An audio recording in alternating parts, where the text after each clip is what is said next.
तो दोस्तों, पौराणिक मान्यताओं के अनुसार भगवान ब्रह्मा ही इस सृष्टि के रचयिता हैं। मानव जीवन की उत्पत्ति भी उन्होंने ही की है। लेकिन मन में सवाल उठता है कि ब्रह्मा की बनाई हुई इस दुनिया में जन्म लेने वाला सबसे पहला मानव आखिर कौन था और उसको किसने जन्म दिया।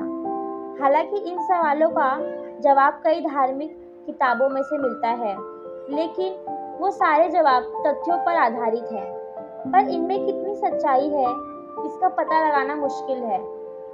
लेकिन हिंदू मान्यताओं के अनुसार इस धरती पर मानव जाति का आरंभ मनु से ही हुआ था और मनु की उत्पत्ति स्वयं ब्रह्मा ने ही की थी।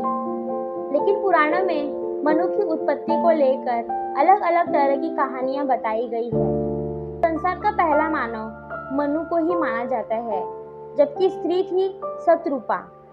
कहा जाता है कि भगवान ब्रह्मा ने जब 11 प्रजातियां और 11 रुद्रों की रचना की, तब अंत में उन्होंने स्वयं को 2 भागों में अलग कर लिया। पहला भाग मनु के रूप में और दूसरा शतरूपा के रूप में प्रकट हुआ। कहते हैं कि ब्रह्मा ने प्रजापतियों को प्रकाश से और रुद्र को अग्नि से और मनु को मिट्टी से बनाया था। संसार में आने वाला सबसे पहला मानव मनु था, इसलिए इस जाति का नाम मानव पड़ गया। संस्कृत में इसे मनुष्य कहा जाने लगा और अंग्रेजी भाषा में मिलते जुलते नाम मैन का प्रयोग हुआ। ये सभी नाम पहले मनुष्य मनु से ही जुड़े हुए हैं। पुराणों के मुताबिक एक बार ब्रह्मा जी अपने कुछ कार्यों में व्यस्त थे। अचानक उनके भीतर से एक काया उत्पन्न हुई और उनके सामने आकर खड़ी हो गई। वह कोई मामूली काया नहीं थी, बल्कि हूबहू उनके जैसी ही दिखने वाली परछाई थी। उस परछाई को देखकर भगवान ब्रह्मा कुछ समझ ना सके कि उनके साथ आखिरकार हुआ क्या है। आगे जाकर यही मानव संसार का पहला मानव कहलाया, जिसे स्वयंभू मनु के नाम से भी जाना जाता है। जैसे हिंदू मान्यता के मुताबिक भगवान ब्रह्मा के शरीर से मनु की उत्पत्ति हुई, ठीक वैसे ही बाइबल में भी ईश्वर के शरीर से एक परछाई ने जन्म लिया था। यह परछाई मनु की ही तरह ही ईश्वर की छाया थी और उन्हीं की तरह दिखती थी। बाइबल में इस परछाई यानी कि पहले मनुष्य को एडम का नाम दिया गया।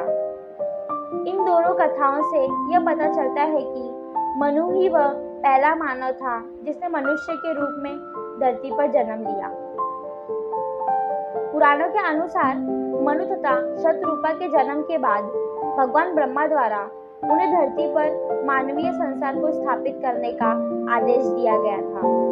ठीक उसी तरह एडम के जन्म के बाद धरती पर मानवीय संसार को स्थापित करने की कहानी का जिक्र बाइबल में मिलता है।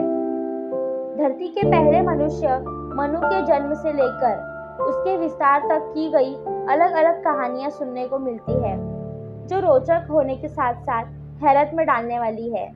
लेकिन इन कहानियों में छुपे तथ्य ही मानव जाति से जुड़े इतिहास को हमारे सामने उजागर करने में हमारी मदद करते हैं। तो दोस्तों, अगर आपको मेरी यह वीडियो अच्छी लगी तो लाइक, शेयर, सब्सक्राइब और कमेंट जरूर करना।